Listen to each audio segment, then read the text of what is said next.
Yan, yung aking orchids flower. Yan, dami ng bulaklak. Yan guys. Very happy for that.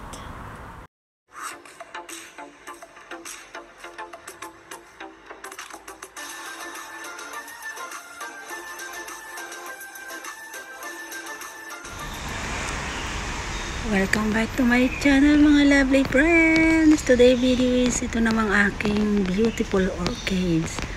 Alam niyo ba, dati wala siyang bulaklak. Saka parang mamamatay na siya.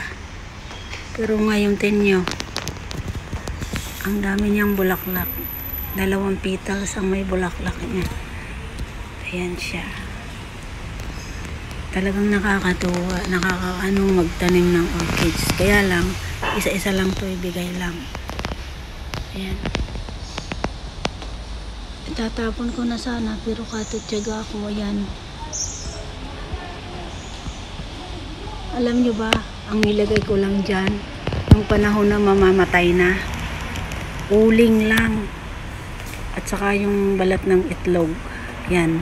Yan lang nilagay ko dyan. After 6 months na yan na, bumulaklak siya. 2 petals pa.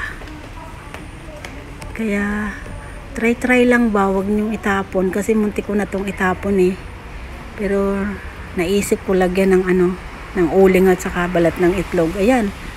Kaya shout out dun sa nagbigay at nag-iwan nito. Salamat Ning. Ayan na oh, may bulaklak na yung iniwan mo nun. Kaya, okay, thank you so much for watching mga lovely friends. Today video itong aking purple orchid. Thank you so much. Love